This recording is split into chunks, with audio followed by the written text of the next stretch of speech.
Just going to be talking about a few concepts. The key essay, if you want to look it up, look at the details. It's called A Theory of History. Just search with the title and my name. It's right there. Footnotes in the comment section as always. I'm just going to go over the main concepts. So, throughout history, historians have tried to explain the causes of the change in history. Why did things change? And for a long time, they had a selection bias, where they were only looking at certain parts of history and only hearing the most salient, the loudest events, and the simple details. And so they concluded that history changes because of a great man. That there's like someone did something. Barbossa is like, I'm going to cross this river, and then he dies. And that's how history changes. That didn't really pan out. So then there was this historian who most of us rightly hate, named Karl Marx, and he proposed that history is changing because there's this natural progression toward his favorite idea. And he mentioned the word science a bunch of times without ever doing any science. And he just tells you this is definitely going to happen, and it happens regardless. And then if people are like, oh, it's going to happen no matter what, then let's force it to happen. And that was really dumb. But let's look at what actually causes systems to change for real. So imagine you're playing chess, or maybe you don't play chess. Imagine two people are playing chess. Grandmaster chess champions are sitting down to play chess against each other. And you say to them, okay, you're about to play chess, but I want to make this a little interesting for the viewers.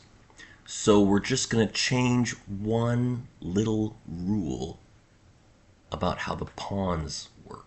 The pawn on the chessboard, it's just got a little tweak to it. And because we're only changing one little rule with the weakest, most throwaway piece on the chessboard, this shouldn't change much. You should be able to just do all those strategies you've practiced and thought through. It shouldn't change too much. No, of course, that's going to change the entire game. This is how it always works. If you change just one little rule in a system of rules, then it changes the entire dynamic of the system.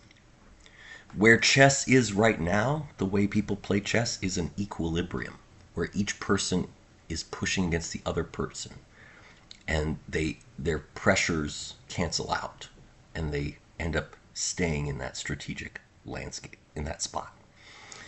But if you change one little rule with pawns, then that player is going to modify their strategy. And that modification was small.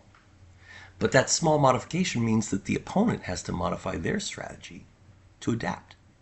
And that means this guy's going to modify their strategy, and then she modifies her strategy, and then they keep modifying their strategies until they find a new place in the strategic landscape where the pressures equalize. Once the pressures cancel out and everything's stable again, that's the new equilibrium. So even though the change is small in a system of rules, and it only seems to cause a slight change initially, the changes will echo back and forth and wander across the strategic landscape until they find a new spot where the pressures balance, a new equilibrium.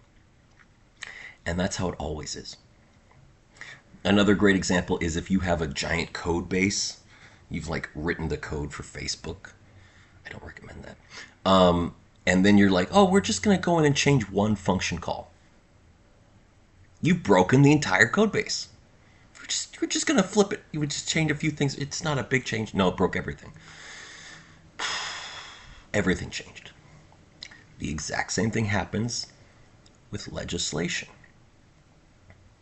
You have a whole bunch of rules as a system for your governance and your legal code. Legal code is just like computer code. It's a code system. It's a set of rules and protocols.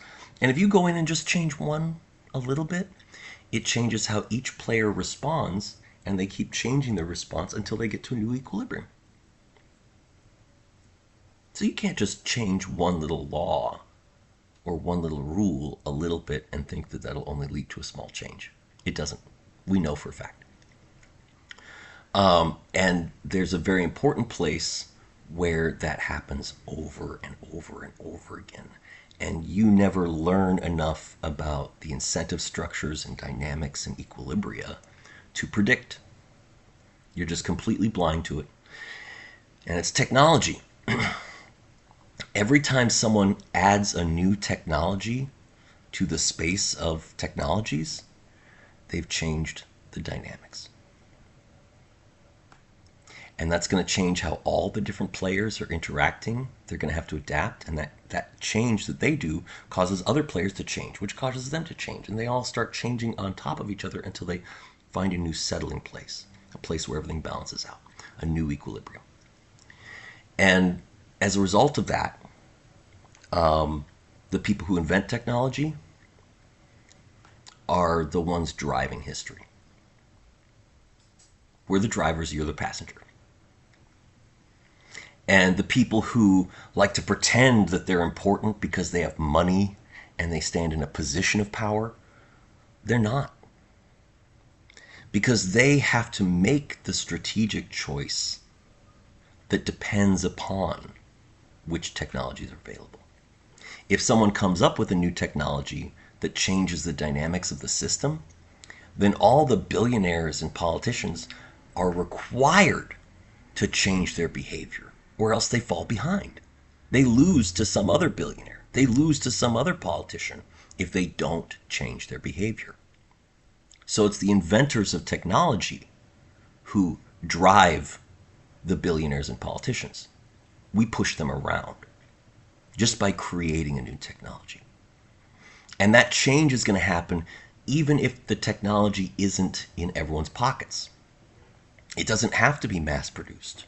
The change happens before then. As soon as the technology is known to be available, once you could make it, then everyone starts changing their strategy preemptively. Once you know it's possible, your strategy changes. That's all the billionaires, all the politicians, they must obey the inventors. So those guys, the rich fudges, they're trying to optimize their own play within the system of rules to get the most money and power for themselves. It's like they're saying, I'm the best at playing poker. But the inventors change the rules to lead everyone, forcing them to a new equilibrium. So the billionaires play poker and inventors play Calvin ball. That's what's going on. And that's why I'm happy to open source my work. As soon as I mention a new idea and people realize it could work, then all their behaviors have to change. And it causes a cascade pressing them against their will. They must respond to stay on top.